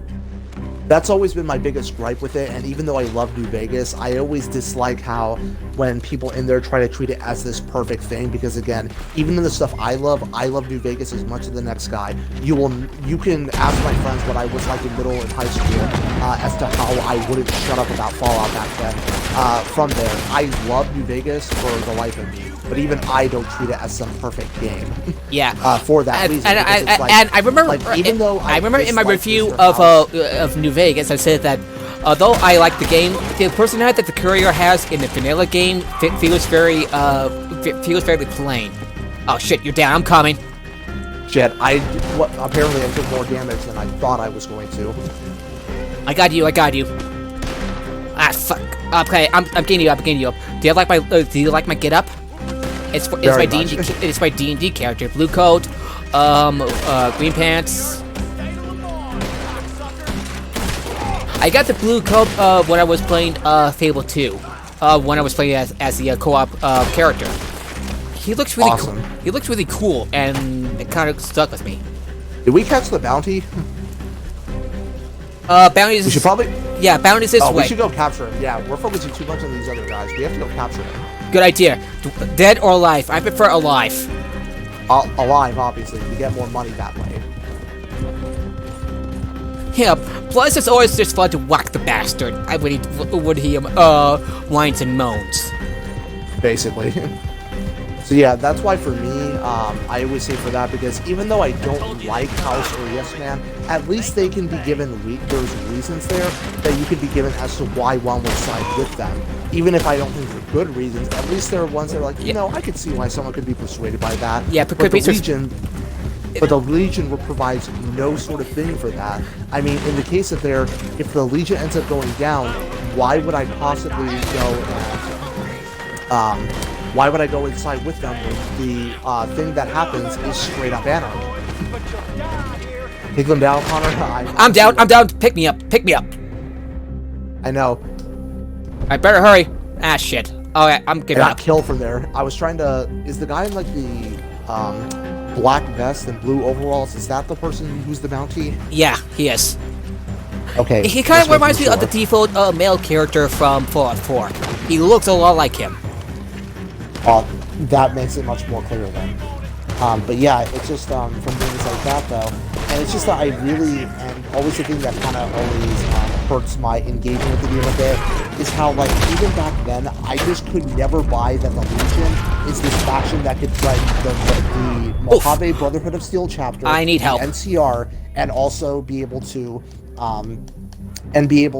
also be able to threaten all the other factions, because the NCR is just as big as they are from that, and probably even bigger. And I can see that though the NCR will ultimately win, they would have a lot of losses. Okay, let's try this again. They have way better weapons. They also end up have way better armor as well, though. Yeah, I just find come to think of it, I find the positions that the NCR finds themselves in a little too convenient. Basically, that's why even for it from a story perspective, I always felt it was just very off for me on that. Like, even if the NCR was in dire of a position as they are, I fail to see how someone like the Legion could still be a threat when there are people who particularly use melee weapons. They don't even really have armor. They wear football gear as opposed to the NCR, which has actual body armor. Way better weapons as well, as I always thought, even when although it is explained that their war with the Brotherhood of Steel cost them quite a lot. In the case of the Centurions, yes, but for general Legion soldiers, no. Yeah, it's kind of weird. Like, so it's a case of theirs that's like, even what I thought when I was in middle school when the game came out, my thought was, I don't care what kind of what kind of physical training you're doing, 5 rounds of 5.56 and you're done. Especially to the head. Like, well, 1 is all you need for the head. I was saying 5 because they would be doing chest shots. So hence why for me, it always just felt super weird to be having this thing where the NCR could be threatened by this group of savages who never actually do anything. Yeah. I remember. Anyway, we're really talking about Fallout a lot. We're Fallout fans, by the way. I know we are, but I'm saying like we are though. But I'm saying like because it just sort of has a point on there. Because we were going with story though, because it was from. Speaking of Fallout New Vegas, I really enjoy playing the Outer Worlds, but aside from a few points, I feel like the Outer Worlds feels like a bit of a downgrade compared to New Vegas. It's very black and white. In some respects, it does. Especially when it comes to the fact of who you side with. It's obviously black and white. I mean, I'm not going to really say that Fallout's always been the biggest thing on nuance, but in this case, like, even in the cases of black and white, like, say, the Super Mutant Army, the Enclave, from those, but even still, it doesn't mean that everyone that... It feels like, if you compare to the analysis, it feels like it's like equivalent of, like, either side, if you're going Wildcard or the Legion. Like, let's take Fallout 2, for instance. Even though the Enclave is definitely super bad guys, no question about it, that doesn't mean that the families of New Reno or Vault City are good guys by there, for something like that. Or in the case of Fallout 1, it doesn't mean that the water merchants are particularly good people either. Yeah, but you are basically in the words of Starlord, because you're one of the idiots that live in this place.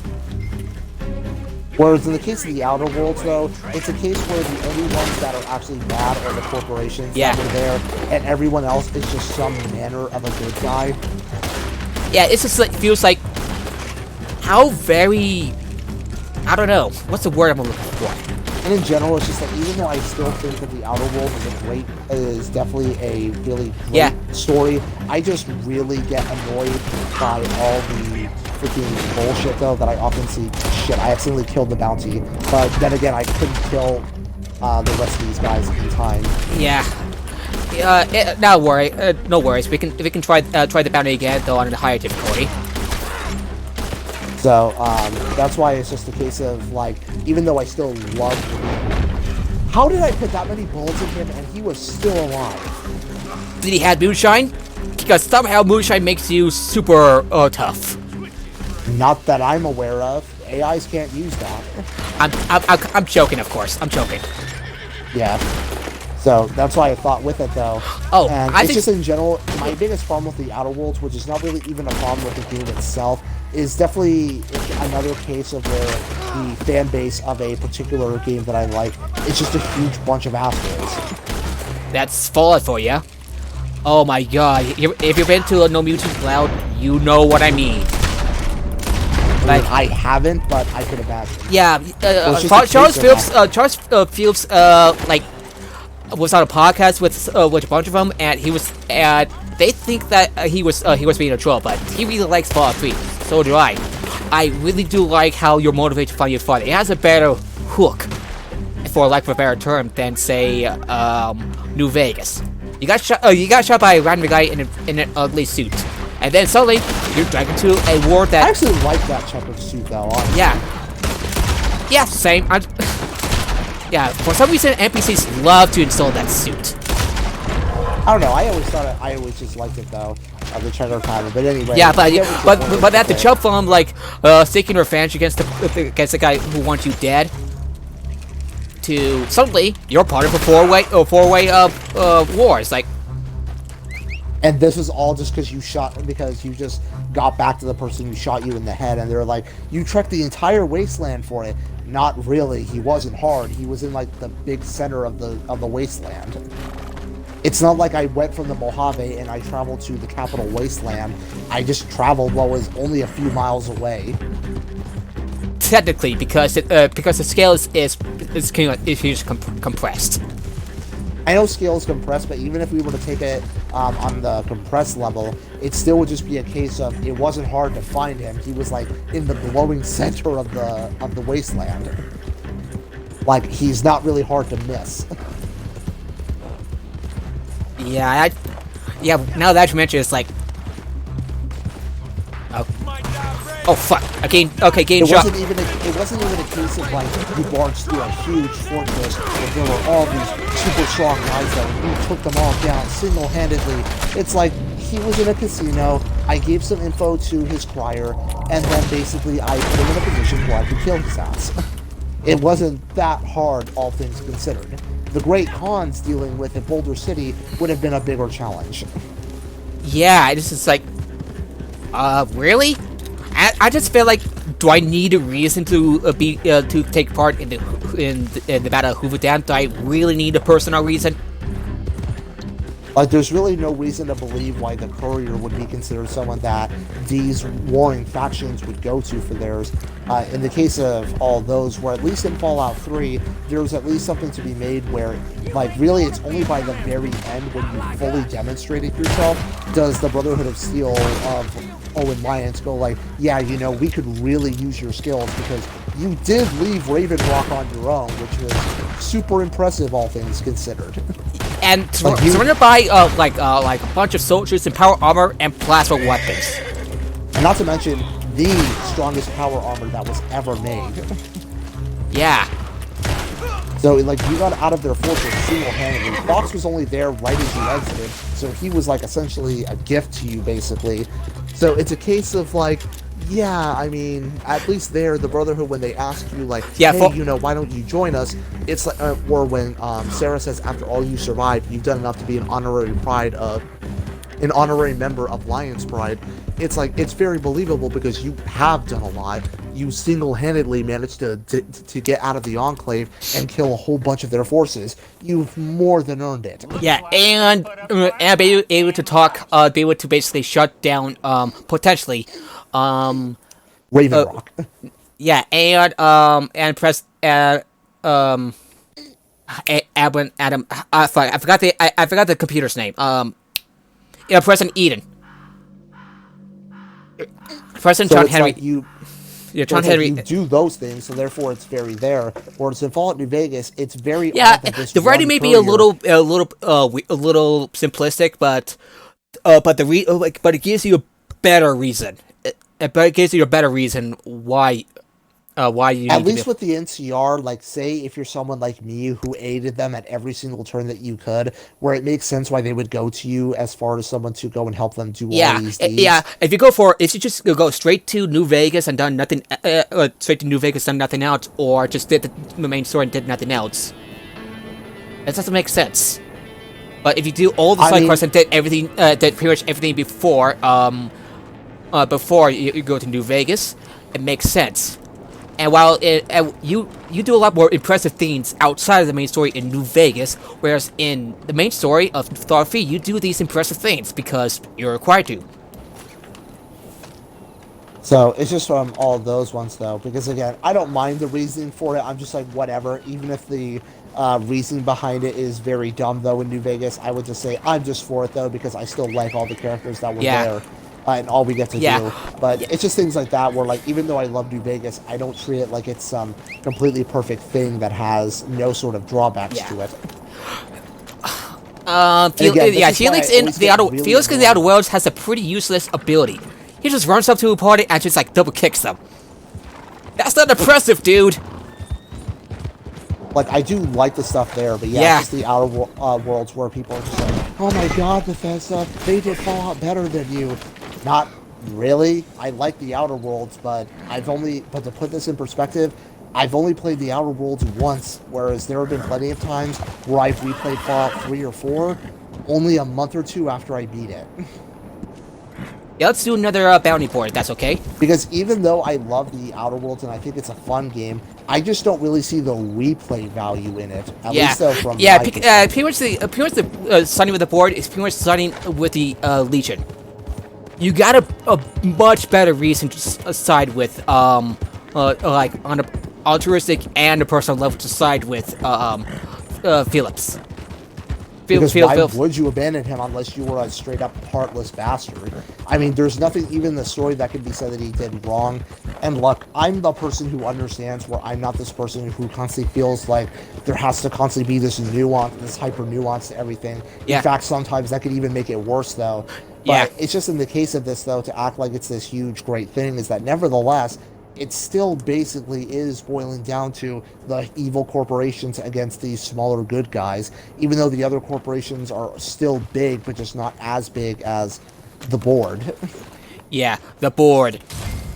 Menacing. And even still, there is still that annoyingly hanged carrot of Earth has been, we haven't been able to communicate with them in decades, which feels like a case of them just leaving that open for future sequels, which I actually don't mind. I actually would love to explore Earth in a sequel or DLC. I would love to, but it's just, I just don't like that they left that sort of cliffhanger carrot that's left there, basically.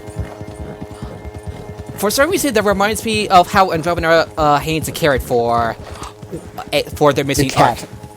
What? And the missing, I said the cat and the missing arc because the post-credits ending does still have a post-credits one where a cat leader that you could or could not side with, you may or may not have sided with, where they, even though you take down the, I forgot his name because I suck with remembering names. Yeah, same. The Archon. The Archon. Even if when he's dead, there's a leader of the cat who still wants to go and subjugate the Milky Way races. He was just willing to put that on hold for a short time so that you could go and kill the Archon. Yeah, But there's a case of there where, like, the carrot is dangled, but I just never felt as if that sort of thing bothered me as much as what happened with Earth, because that was a very pressing thing, because it's like what's happened with it, and it's like we don't know, we can't communicate back with it. Get on out of here, I said. I mean, I know it's clearly set up there so that way they have something for a future sequel if they were successful enough, which it turns out that Yeah, the it's Outer not. Worlds sold enough. It's not surprising. It sold 2 million copies, which is good for The Outer Worlds. yeah, it sold 2 million copies for a brand new IP, which is still really good. And we don't even know how much of the downloads were on Xbox Game Pass, because that was just without Game Pass involved. Just like it was sold, people just bought it just from that. So I would say, based on however many downloads, I imagine it was also really good. If Yeah, that's the I case really of like it. Bravati. I really like Bravati, the first companion that you can get in the game. I really liked her, where even though I'm not on that sort of area of it, I did actually find it really, I would say surprising, but also welcome to go and see a fully asexual character, which I can't off the top of my head. Though not think of one aromantics, because besides she has the Bravati. hots for what's her face. And I really do like her quest. Like you have to help her buy all the things that she wants, and it's so far I haven't played yet, but it's really cute.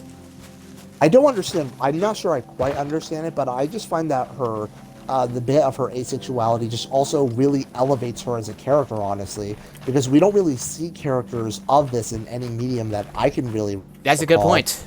From that. I kind of because forgot the about fact her. To be honest, I kind of forgot about that. I'm sorry. No, it's fine though. I'm saying for Yeah, me, that's what elevates her character. This is why I find it stupid whenever I hear types who try to say as long as it doesn't focus on it, when it can actually be a very endearing part of it. Like in the case of Parvati, where her asexuality, because we don't see that in games or any medium for that matter. Really I remember there. that the Blue Ranger in the recent Power Rangers movie was autistic. Yeah, I'm like aware I of am. that. Yeah, yeah. I'm sorry, I'm like flunking on names right now. It's like I don't know why. Yeah. No, I get it. I'm saying for cases like that though, I haven't seen the movie. I only became aware of it because I see in the movie. It's okay. But I do I mainly appreciate was I do aware of appreciate that the Blue just- Ranger being autistic. And it's it elevates it for you. Yep. Like how the elevate, like how Thor in Endgame elevates for people with depression and the like. Yeah. So And when he tries to have the past version of Midwar called to him, and he says, "I'm still worthy." Yeah, I definitely thought that was a great moment too.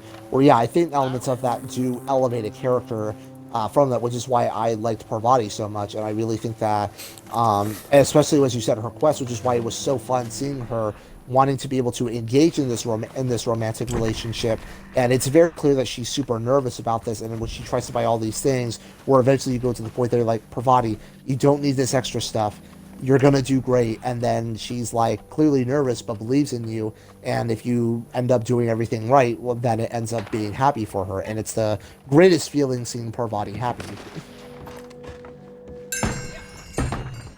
Again, it's always things like that though, where even though I'm not on the asexuality spectrum, like even though I am trying to go into dating for the first time, I have admitted though to myself that sex is something I still want out of it. But it's not going to be like a constant thing I want, but still it is something I do want out of it nevertheless. But even still, I always find asexuality interesting because it's not really something I see very much in my personal life or elsewhere. I see something on the map. I see someone I see a question mark, but there's nothing really there. Yeah, it's a question mark for looking for things. And we're gonna run out of time. Yeah. So hence why for me, that's why it's looking for things like that. And especially when you mentioned the Blue Ranger, the only reason I became aware that he was there, because I didn't see the movie, was in a video that was called Autism Representation in Media, where a girl that was in there who's a big Steven Universe fan, because it was recommended to me, where she was talking about that, and she brought him up as one of the examples of a canonically confirmed autistic character that was in there, and brought up a lot of other characters who are not explicitly stated to, but are theorized to be or headcanoned as, and that was what I learned the surprising thing, which is that for autistic people, that SpongeBob is actually a pretty big icon in those circles. Oh, really?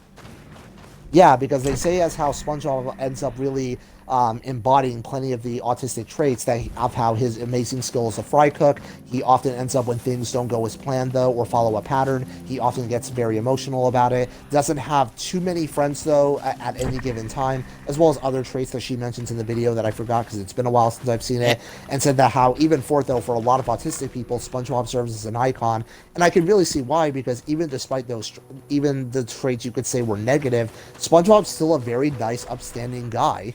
Despite all of those, though, I do wish that they would have some confirmation if he was or wasn't, though. I just prefer saying, like, if you're gonna dangle that carrot, just go and let us eat the carrot, basically. And not the stick, because good God, don't give us a stick. Yeah. So, like, it's a case of if you're gonna dangle that carrot, you might as well give it to us then. For that. But yeah, it's just that because what I was especially seeing in the case of, I believe, was Deborah Chow, though, where people were saying, like, well, why hire on gender, though, for that? And saying, like, well, why should you even make people of icons? I'm like, yeah, I actually like that because, especially because yeah, do you remember the post by asking Dev about why the writers of don't not want to hire a trans consultant? It's like, there's a thing called... Because we would get... It's the law, though. If they were explicitly found as finding that, though, then they would be. But I get, at least in theory, though, as to why they're saying to prioritize that kind of field, though, with it. I was trying to not get carried away with that, though, but specifically saying as for it, though, because as I'm learning more about autism, because I actually do fall on the spectrum, which is specifically on what I want as far as characters there, is autistic people where their trait is not portrayed like some sort of fucking superpower. I've honestly started becoming really annoyed now the more I learn about it and the more I see that particular stereotype. Not just them being particularly skilled at something, because we autistic people very much excel at things that we become very passionate about, but specifically using that, but not really saying any of the negative connotations that often comes with that sort of disorder. Like whether we have social cues, like for example in romantic relationships, autistic people very struggle with it because when you're dealing with more subtle social cues, autistic people very often, like myself, don't really pick up on it. Like as I said, I do, and sometimes I don't ever even miss cue in like online chats. And like when it comes to oh god, like, I remember when a couple of people at different times accused me of either pretending to have like using my autism as an excuse, or that I don't have autism because I went to college. Yeah, which is always stupid reasons. Look, just because it's autistic people, the only thing that really affects us is mainly in our social skills. Like I explained with my friends that when it comes to relationships, is that if a girl flirts with me, I will never even know she's flirting unless she's being super obvious about it. Yeah. Like for that. Like also, like even if she tries to use certain words with it, is why like I feel though that I would have to spill the beans though, like if she like ends up not being sure with it, because it's like, look, I know you're trying to say these cues, but like I honestly don't or sometimes know I miss like jokes. It's like what? It's like I miss like really seemingly nonsensical jokes. Because occasionally I can take jokes too seriously though, or I can get too emotional about it, because like even though it is like, not in that disingenuous, oh I'm just joking but I'm actually insulting you, but as in like an actual hey, like keep in mind I'm just joking about it. No, it's fine though. Yeah, let's try a different bounty. Which is why I'm saying though that when it comes to autistic representation media, and as I'm learning more about it, I'm now becoming more understanding as to why a lot of people say though that yes, while positive stereotypes in some situations can be good, they're generally more harmful, because people get this impression that if you're autistic, it therefore means you're this super genius who can solve anything, and where either the parts that can be affected, such as social skills, are either minimized or not even looked up upon. And I like to say that I like to say I'm intelligent, and I like being intelligent on a lot of things, mathematics included, and a bit of science, because why not?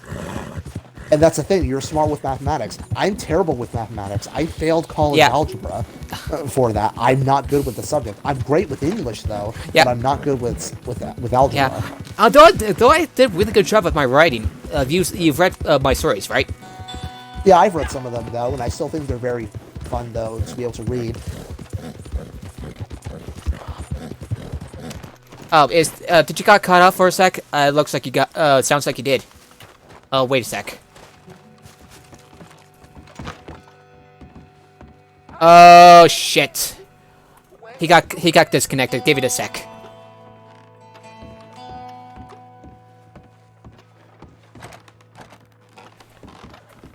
Hang on a sec. Shadowhawk got disconnected. Connection issues?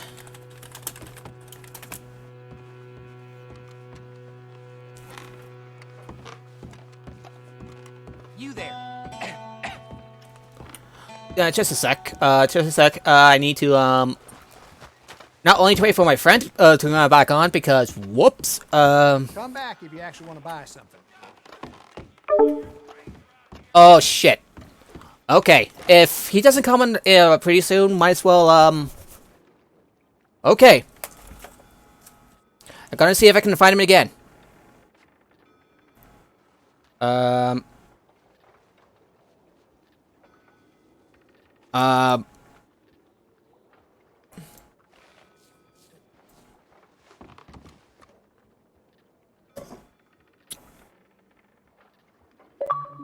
Yep, connection issues. He's saying connection issues. So, should I end the stream or?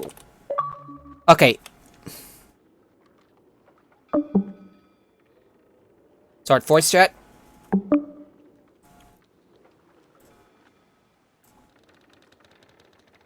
Invite to current voice. Alright. Okay, give it a whirl. Yeah, connection issues. That was there. Ah, But let me invite you to the pause again. Invite to session. I can't believe I had to do two separate invites, but on the other hand, kind of makes sense. What if you were to do a little brawl? I guess that'd be fine though.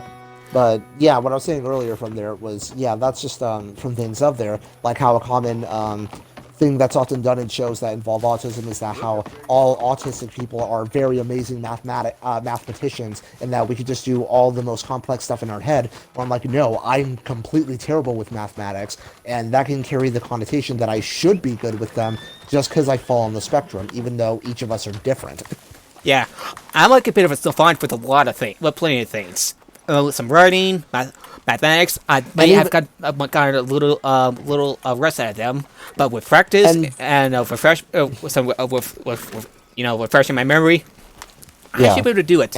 Though I do kind of struggle with calculus. And also, just even with all these things, also to just treat us like we're normal people. Yes, just because we have some particular quirks that go about us, that doesn't mean we're still not normal. Yeah. In the case of these, because like in these cases of autism representation that often treats it with a superpower, almost making us seem like we're above the people around us when we just want to be portrayed as normal. I remember people. there was an autistic character in the Mass Effect universe, Keelan Grayson. She's also a very not only did she like encyclopedic knowledge, she also has powerful biotics. So, which game was she in? She was in none. She was in none of them, but she was in some of the Mass Effect books. She was handled poorly in the Deception book, but I remember that Drew Carpenter did a pretty good job with her in Retribution and Ascension, the books. Avoid Deception if you can, by the way. Although that it's vaguely referenced in Mass Effect 3, but that's about it for it's people. That book is so bad that the Mass Effect Wiki had to make an open letter to point out how bad it is. I'm not making it up. No, I think I saw that one though as well, and yeah, it's just from what I heard, it's like oof. From there, unfortunately, it's just turning out to be one of those cases. Yeah, Bioware has promised a rewrite, but hasn't came yet. It never came. Yeah. I think honestly, because a lot of people would just sooner like to forget about it than have like a redo over of it. Seems is it really that feasible to just ignore a book compared to a game? Stupid question. I think with a book, it's way more easier to do because books are very low as far as engagement, though. So nowhere near as many people read a book as they say play the games. Yeah, the so books if you aren't just ignore a book. people could just be like, oh, that was the thing that happened. Oh, it was super bad and it's not canon. Oh, okay. Whereas if it's a case of a movie or a game, people would not have that. Such as like, even though Batman v Superman is still a widely disliked movie, a lot of fans are definitely going to get their panties in a bunch if, like, say the Flash movie goes and says, oh yeah, Batman v Superman, Justice League, and Man of Steel didn't happen, and neither did Suicide Squad. There would still be a lot of people who would just not have it. Yeah. Yep. For some reason I can't seem to find it. Let me go back to my cat. It usually fixes the issue. So for me, I always say, like, yeah, that's one thing where I could just imagine there. Whereas books, they're a very lower medium, so hence why people aren't as have you seen the vicious Morbius? over Yeah, that. Morbius trailer. They tried to make a connection to the MCU, and it's like stupidly, clumsily so when they insert the Sam Raimi version. I was aware of that. And from what I've heard, from what I've heard, they're gonna change that to the Homecoming version. It's like, I know Michael Keaton's explicit character from Homecoming is in there as well. So hence why I was like, wait, I don't understand. I thought that the whole reason you made Venom was so that he would be a character just on his own, not with having Spider-Man there, and that you doing Morbius was meant to be in the same vein. But I don't know. I guess these characters are still going to be appearing later on. I don't really know. It sort of feels like in that gray area. Same with the so-called New Mutants, which is sort of the superhero horror movie thing. That it was going to be. It's going to be the last movie set in the X-Men movieverse. Because from what I could see, because they're folding it in, though, and since Disney already canceled Fox's plans for other stuff, though, such as the potential Logan sequel with X-23, then it would seem like they would have canceled this one, but they didn't. And this was not even one that was... Yeah, like, I think it's because on, it was close to later. completion, and they just like, well, gotta put it out there. Like with Dark Phoenix, which wasn't... The Dark Phoenix movie, I've heard, wasn't very good. Yeah, same as I heard as well. I mean, for all I know, maybe it'll be the case that if it's good enough, they'll end up just working its way into it, though. Or just go like, yeah, that was part of the Fox deal, though, that was there. I mean, it's kind of the reason why I kind of feel like Joker was made in that same way. So that way it was a case of if it's super liked, yeah, if the fans though, demand it, my brother got a little mad with me when I told him that producer says I wouldn't be into the Joker, and it's like, it's not. I heard that's not very good. You said so yourself, and stuff like that. Then I pointed out he would not enjoy the movie because of the subject matter and the like. He enjoys the Venom movie because it's fun. He would not enjoy the Joker movie because, one I can stand, it's not a fun movie. It really isn't. Like, even if you're any way to enjoy it, it's not going to be because you thought it was fun. Yeah, and Or he if you think it's fun, it would be fun in a understood very that, and he unconventional understood way. that, and he understands Why would that. the subject matter bother him? Like, what specifically? He doesn't like to watch depressing movies because, you know, he has enough crap as it is. Yeah. It's part of the reason why he doesn't like watching Holocaust movies. They're depressing. Understood. So, though he would make a bit of an exception for Jojo Rabbit because of it's a comedy. Yeah. Because it's meant to be a satirical take on that whole thing. So yeah, and I could at least see that. he didn't know much about the he doesn't know much about the movie, and I told him that the Hitler played by Taika Waititi is imaginary is the protagonist's imaginary friend.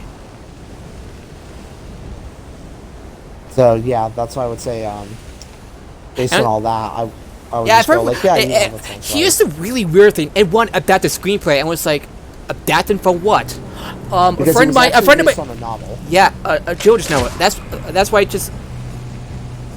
I'm part of a battle royale thing. So again, this is why I always say as to why you shouldn't be super against adaptations, because like Jojo Rabbit, like I didn't even know it was based on a book until way after the movie came out. It's like, so it was. When I first found it, I was like, hey, wait, it adapted from what? And it was a case case of like it was a great movie, and and hardly anyone even knew. Well, not hardly anyone, but plenty of people like myself didn't even know that a book was what it started from. So therefore, we got a great movie, and we get to learn that it was adapted from something. And it was like, so wait, hence what? Why I'm not really against it. I'm not against But this. Like, I mean, anyway. we were like, wait, what? Huh? Interesting. But anyway, what I was saying for Joker, yeah, that's why I was saying with the case of linking it to Morbius, it's sort of in that same vein where it often feels like hey, if the fans like it enough, then we can just slowly integrate there, though, because it at least fits within the continuity of this.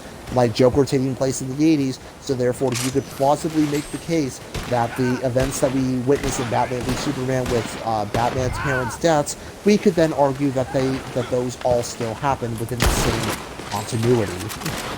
Speaking of like Batman, have you seen test footage of Robert Pattinson as the Batman?